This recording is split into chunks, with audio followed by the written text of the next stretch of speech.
O fogo faz parte do mito de origem de diferentes culturas. Muitas vezes é associado aos deuses que, em suas disputas, acabam entregando fogo aos mortais, como entre os gregos, com o roubo de Prometeu. Para a ciência, o fogo tem outros significados. Segundo Darwin, seu domínio foi a segunda maior conquista do homem depois da linguagem. Nas culturas indígenas americanas, o fogo é com frequência associado aos animais e nem sempre pode ser dominado. Para os indígenas botocudos, no princípio dos tempos, só o urubu possuía o fogo. O mutum e o maguari, duas outras aves, roubam o fogo e o espalham pelo mundo.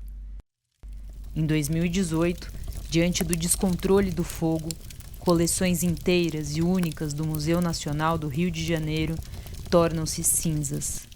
Com elas, as últimas estátuas dos botocudos que participaram da exposição antropológica de 1882. O que resta quando tudo vira cinzas? O fogo destruiu os objetos, mas não a memória sobre eles, nem dos seus produtores. As histórias perduram no tempo, nos contando sobre os muitos acontecimentos daquele ano efervescente, marcado pelo primeiro voo no Rio de Janeiro de um balão dirigível, o Le Vitória. Ano em que Charles Darwin morreu, ano escolhido pelo Império para a maior festa da ciência já vista no Brasil, sucesso de público e de todos os holofotes da imprensa. Para a festa, 7 indígenas botocudos foram enviados diretamente do Rio Doce ao Rio de Janeiro pelo presidente da província do Espírito Santo ao diretor do Museu Nacional.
Pessoas batiam durante a madrugada na porta do diretor do Museu Nacional para verem os indígenas.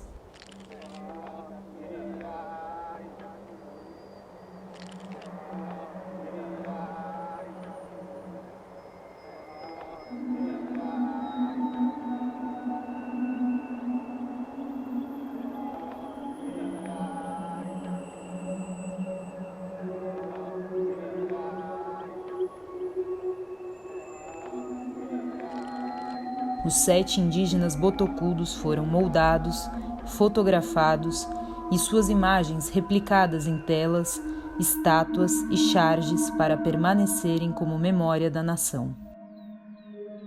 Eles ficaram na corte imperial por 56 dias e afastados de suas terras por pelo menos 70. Pouco depois de encerrada a exposição antropológica, os jornais retornaram ao assunto.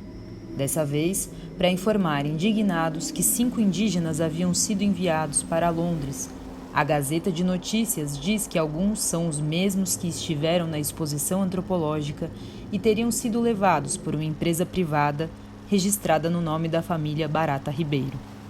Interessada em atrair estradas de ferro e colonos para a região do Rio Doce, a família desejava convencer os imigrantes ingleses de que o local possuía riquezas naturais e de que os indígenas não representavam perigo.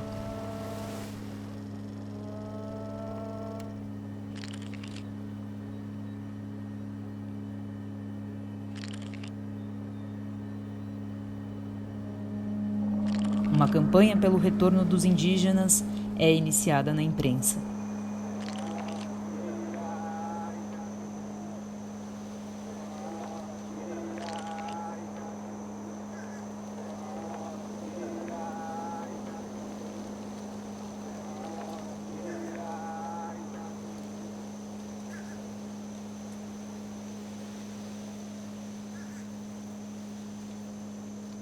Botocudos é uma denominação aplicada a diferentes povos indígenas que usavam botox nos lábios e orelhas, entre eles os Krenak, os Caigangue, os Xoclen, os Xetá e outros.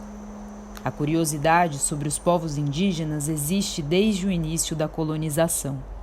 Há registros de sua presença na Europa nas primeiras décadas após a chegada dos portugueses nas Américas. Com o passar do tempo e o avanço colonial, as exibições se tornaram cada vez mais frequentes e arbitrárias, até se converterem nos zoológicos humanos de fins do século XIX e início do século XX, reunindo populações de todo o mundo.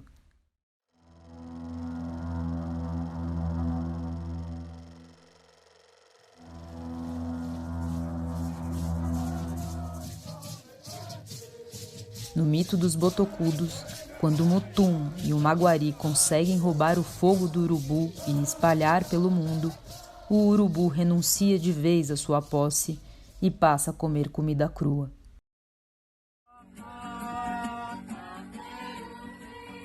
O que resta quando o fogo toma o mundo? Quem renuncia? O fogo que destrói é o mesmo fogo que permite novas construções. Como na coivara, ele limpa para abrir caminho. Os povos indígenas estão vivos e transformam as cinzas em vida.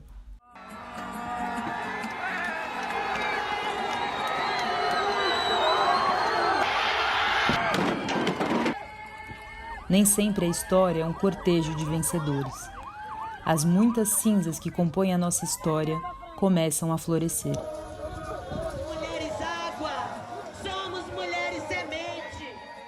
Uma primavera que apenas se anuncia.